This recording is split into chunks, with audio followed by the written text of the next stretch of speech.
The story of that guy with the glasses is a story of a man trading in his hobby for a profession, of giving up the security of the everyday and the ordinary in pursuit of the unknown. It's about risk and reward, entrepreneurship, building a career in an entirely new genre of entertainment, distributed through a medium which was just then coming into its own. It's a cautionary tale about a man desperately trying to escape his own creation, of not wanting to be defined merely by that which he gave life to. The cost of such a decision, and the effect it would have on all his future endeavors. The story of that guy with the glasses is the story of the nostalgia critic. It's the story of Doug Walker.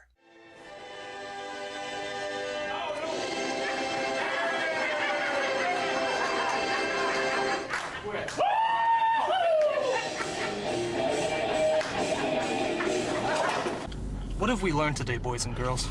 Boys and girls, we have learned that that bridge has officially been burned. I say that's an understatement. That guy with the glasses, Doug Walker, the nostalgia critic. Even if you're not a fan of his, even if you've never watched a single video of his, chances are you're at least familiar with him, or you know somebody who is. And that's not surprising, given that he's been around now for nearly a decade. So it's easy to take for granted the position that he enjoys on the internet, even though it's one that he's worked many, many years at building up.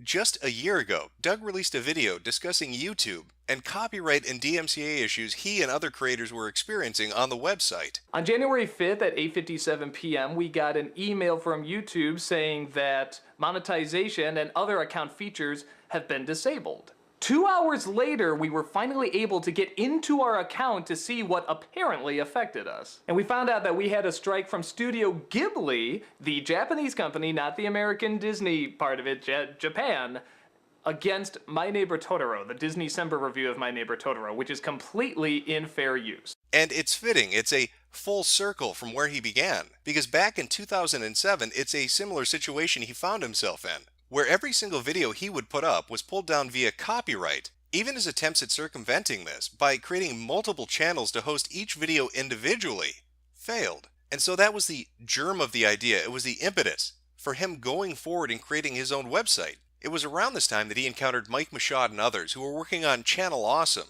And the combination of that guy with the glasses through Doug Walker and Channel Awesome through Mike Michaud would lead to what the website has become and the recognition that the nostalgia critic has. With the nostalgia critic, along with the acquisition of various talents of different video styles and subjects of interest, a user base, a fan base would slowly emerge. That, coupled with smart marketing, merchandising, and ad deals, and a partnership with Blip, would see revenues skyrocket. Even back as early as 2009, they were generating upwards of $20,000+ per month. Or put another way, $250,000 per year, which isn't bad for a website that only had been around for a few years at that. One thing to take into account when looking at that guy with the glasses during this time frame is that while social media did exist, while there were video sharing platforms, most people didn't strike out on their own.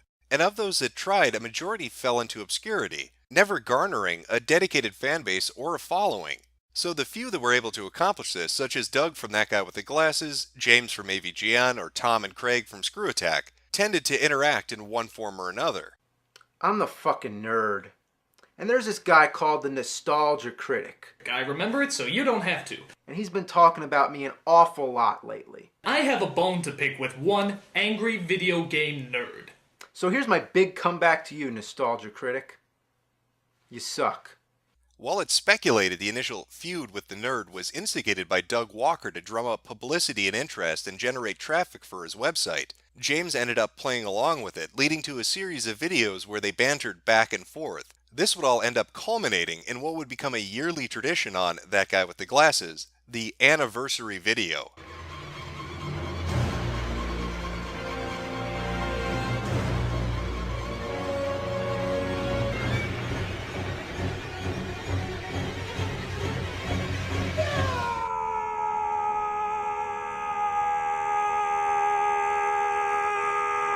The first anniversary video, The Big Brawl, was a low-budget affair. People showed up at a hotel and filmed it over the course of a few days.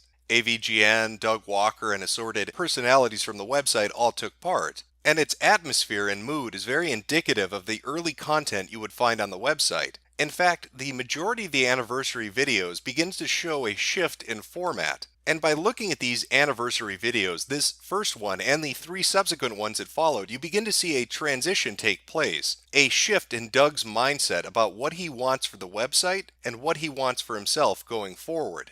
When looking at the initial first year anniversary video, you get the idea of a guerrilla mindset of people coming together and through whatever means they can trying to produce something they think is spectacular. It's got a very amateur feel to it. This is when everybody is very new to it. Nobody's jaded yet. Nobody has an ego yet.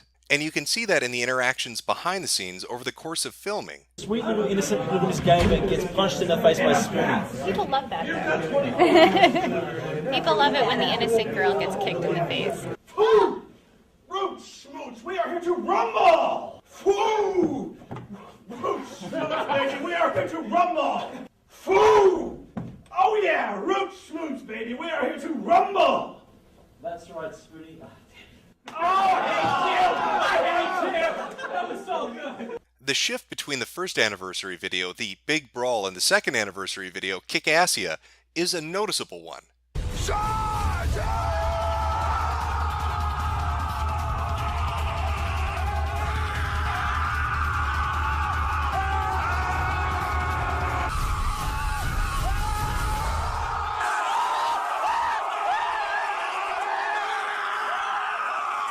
And it's with Kickassia that the problems begin to manifest themselves, because it's indicative of what's going on with the Nostalgia Critics videos and those of the assorted personalities on the website. While it's true that production values are higher, they are beginning to lose the plot on what appeals to the viewership and the user base of the website. And this transition continues onward into Suburban Nights, with each video being less and less focused on the content creator and more focused on absurd plots, skit comedy, and secondary characters. And what exactly do I mean by skits? Well, now is as good a time as any to really discuss what happened to the Nostalgia Critics videos, what we see represented in these anniversary videos, and a man who seems to want to run away from himself. When you look at the early Nostalgia Critic videos, what you'll see are cutaway gags where he'll take 5 to 10 seconds to do a joke related to the video that he's reviewing. An example of that would be this. Waiting for her downstairs. You spidery broad, I'll kill you! I'll kill you!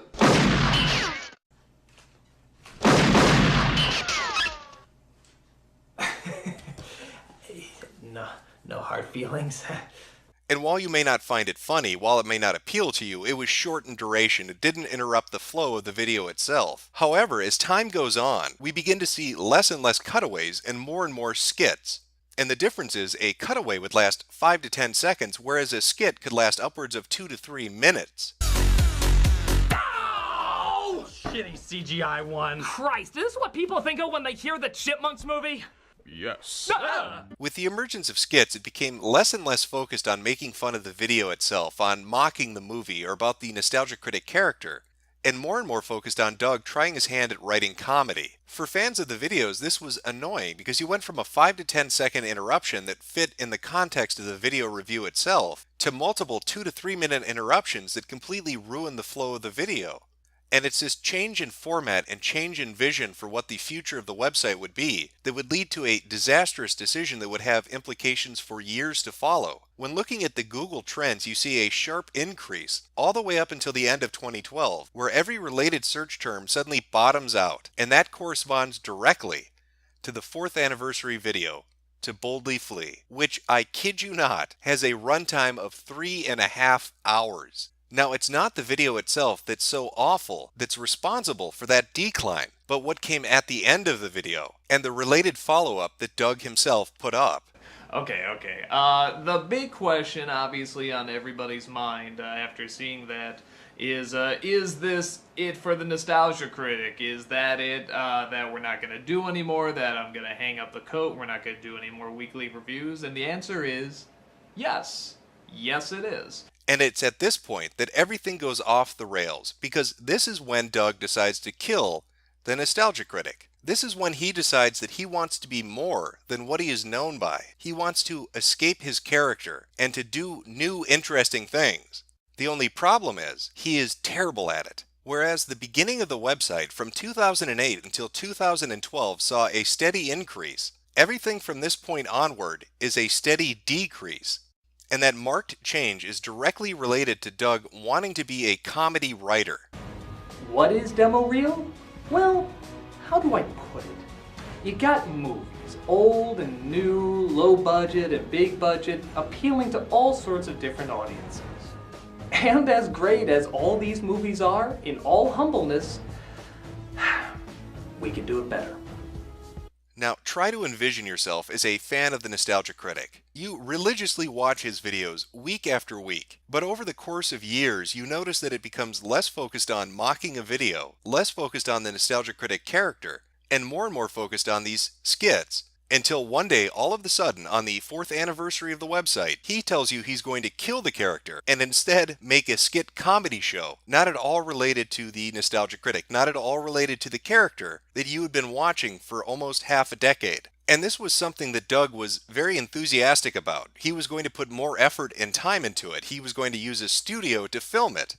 Hey guys, Doug Walker here. Welcome to the premiere of Demo Reel. Just wanted to give you a little information about the show and how it's going to work. Unlike Nostalgia Critic that was every 1 week, this is going to be every 2 weeks because it takes a little bit more time because it's more than just a guy in front of a white wall. So what was the end result of all that effort? How did this new vision turn out? I'm the ghost with the most, baby. Hey, Casper! I'm the friendliest ghost to ever! Eat your soul. I'm not talking to you. Oh my god, Ghost Dad. That's right. It was bad. It was really bad. I am Ra's al Ghul, and I'm here to say no inflection in your voice is A-OK. With the leak of shadows, I'll make Gotham fall. I have several identities, all of them dull. I am Harvey Dent, and my face is bent. My evil motivation makes little sense. I was a nice guy, but now I'm deranged, determining my future on the back of change. And at the time, people weren't afraid to tell him so. Website after website after website all echoed the same opinion. This is pure shit. It's not funny. It's not entertaining. We want the Nostalgia Critic back. We went from a entertaining show mocking bad movies to a skit comedy show that spent half the time in black and white talking about how funny they were going to be, and the other half in color not being funny at all. To say it was disastrous would be an understatement. It was catastrophic for the website. If you recall from earlier the figures I'd quoted about taking in $250,000 per year back in 2009, and then the Google figures which showed a massive drop in trending, you begin to get a better idea of just how bad this really was. It was so bad, in fact, it was time to go to Indiegogo. Oh, hello. I'm Doug Walker. You might know me as star, editor, writer, and director of such shows as The Nostalgia Critic. And I work for Channel Awesome, who also put me in shows like Sibling Rivalry, Bum Reviews, Video Game Confessions, and of course our anniversary films. We've also specialized in having other producers come together and form their own shows. And while there's many shows we're currently working on right now, one of them could use your help. And by help I mean money.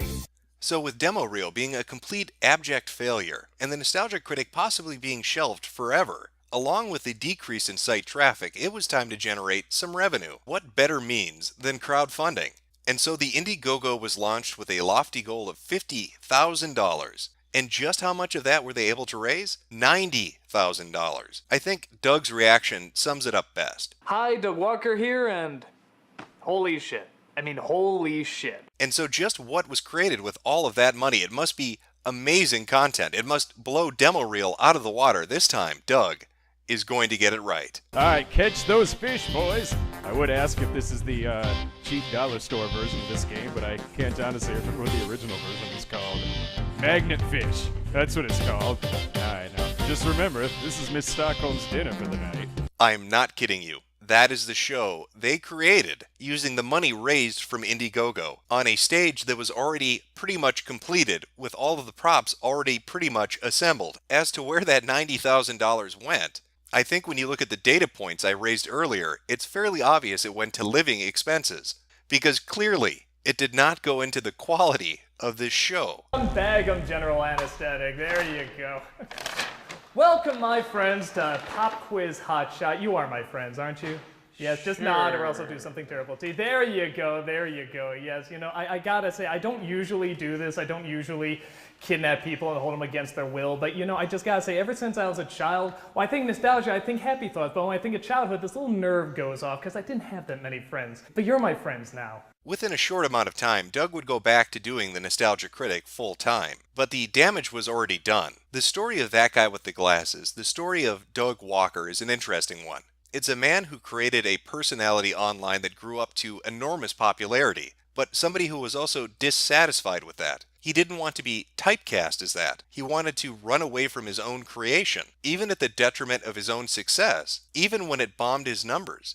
And rather than give in and go immediately back to what was successful, he would try and try again. When you look at the numbers for his game show, it's very clear to see there was no audience for it. Even though they had raised $90,000, they could barely get 90,000 viewers to watch it. And when compared to a Nostalgia Critic video of that exact same time period, it's clear exactly what his audience wanted.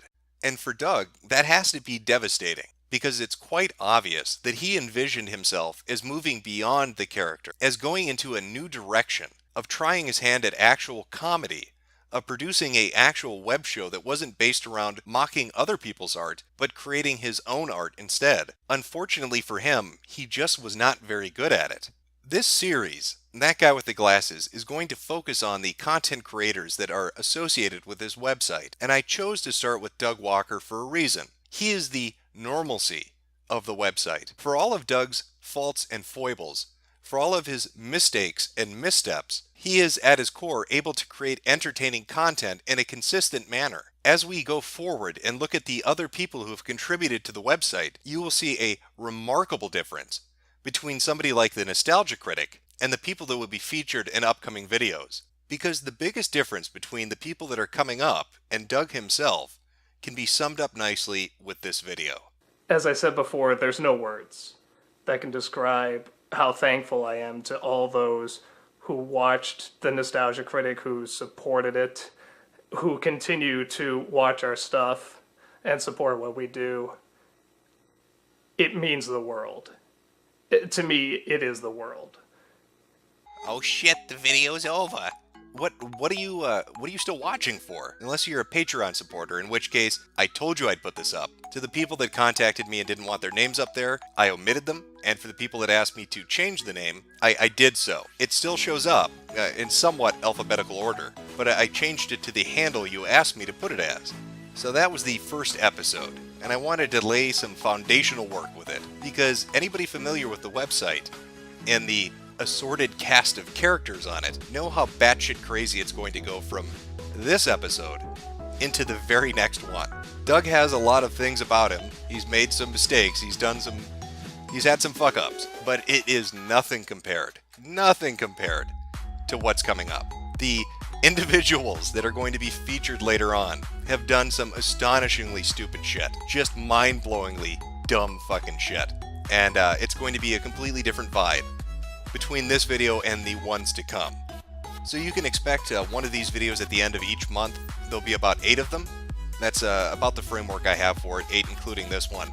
I might make it a little bit more, depending on if I want to focus on, I guess, minor contributors, and maybe have an episode that's just dedicated to 10 different contributors or something like that.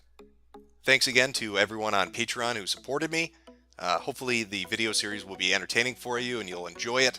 I know it was the choice for the poll that you guys wanted for a reward, so we'll see how it turns out once all the episodes are done, and you can kind of sit back and look at it. But again, I really am thankful for your support, and hope you enjoyed the video. Hope you liked the video. I think you'll like the next one more, I'm going to be honest, just based on who it is. You know, never forget, Juan but not forgotten. We're going to tell the story of Forky. So it should be a good time.